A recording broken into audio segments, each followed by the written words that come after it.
Hello and welcome to Ebenezer Cottage Garden. I'm Lawrence and thank you for joining me. Yesterday was an amazing day. I got a chance to meet my gardening hero, Charles Dowding, and actually have a chat with him, which was great.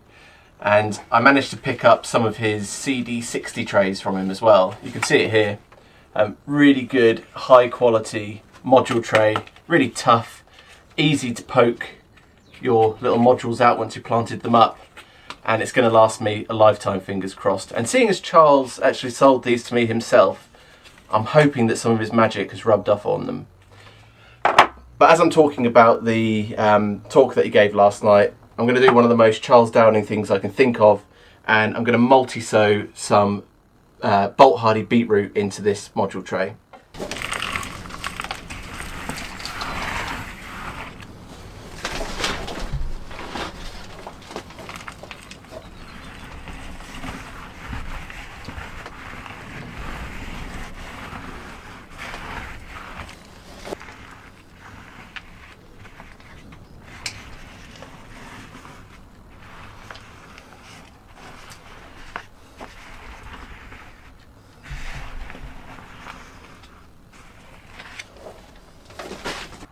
The talk itself lasted about, I would say, an hour and 15 minutes, plus another 15 minutes or so for, well, 15 to 30 minutes for questions afterwards. And it covered all of his history of no-dig, going all the way back to when he was farming in France and places like that.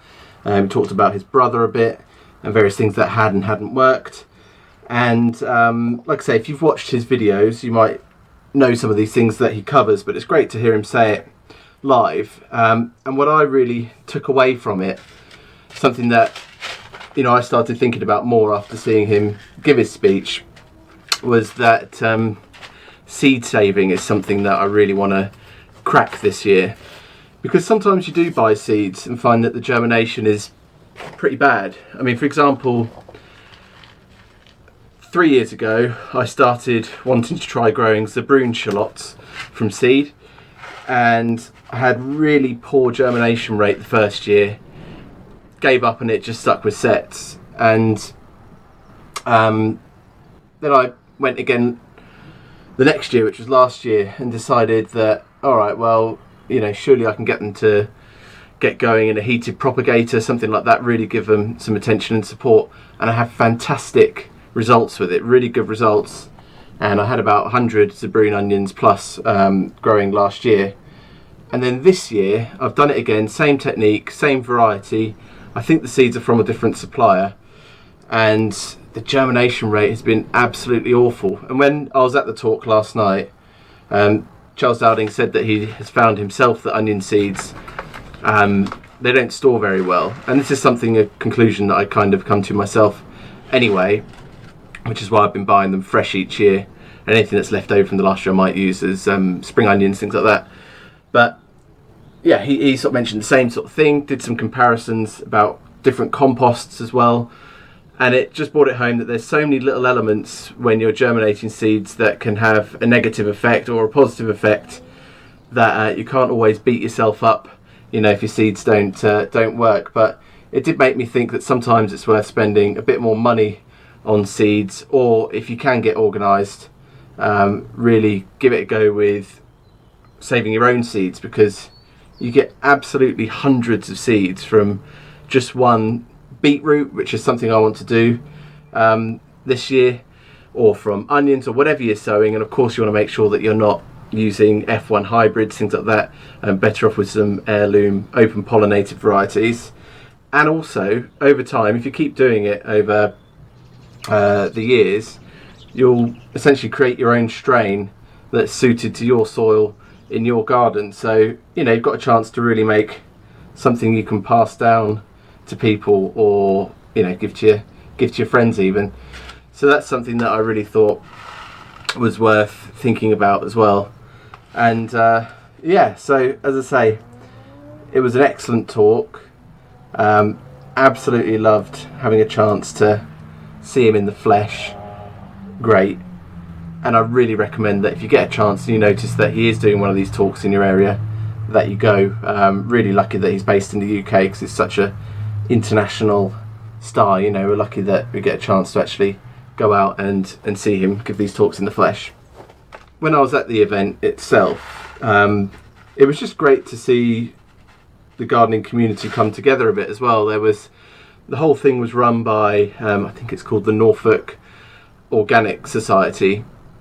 So there's a lot of people who knew each other there already, but I was lucky enough to bump into someone that I speak to a bit on Instagram, which is Cam from 5 Rob Farm. He's setting up a no-dig market garden out in Suffolk, so not too far from me, just over the border. And I did sort of think to myself in the week, you know, should I ping him over a message and just see if he's going? And then, just noticed his face pop through the door, so I had a chance to go up and say hello and thank him for some of the seeds that he sent me. He sent me some interesting French varieties of pumpkin, which I think in America they call them peanut pumpkins, because they've got these quite hideous skins, but they're meant to be absolutely excellent to eat. So yeah, it's a good chance to meet with him. It was a nice chance to speak to the people around me. Everyone was talking about gardening and what they grow and various bits and pieces. So yeah, I mean, obviously you get a feeling of the community online in comments and messages, all the rest, but to actually sort of see people in the flesh was a really great element that I enjoyed.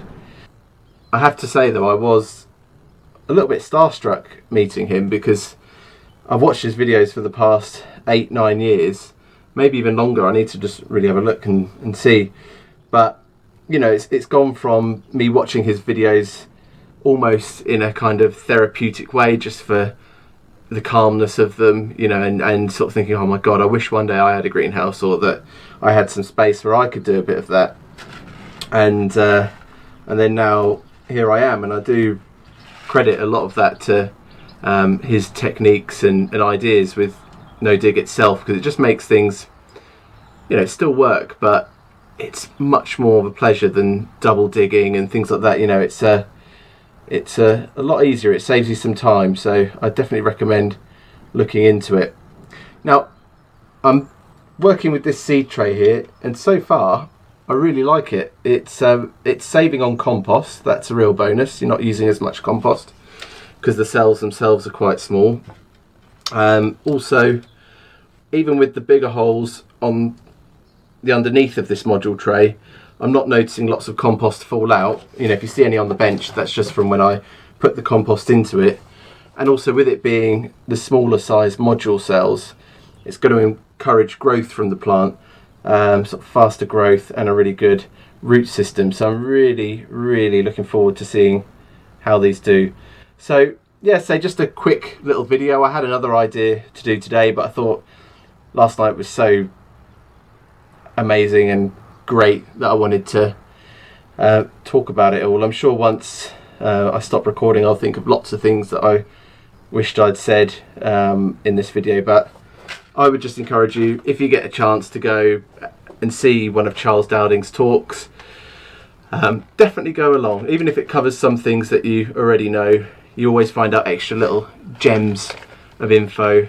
And you know, on from there, not just Charles Dowding, if you've got any of your gardening heroes that you can go out and see in the flesh, then just do it. It makes it all a little bit more real, and it's given me a nice good bit of vigour and excitement to go with the new season. So I'll leave it there, but thank you very much for watching today.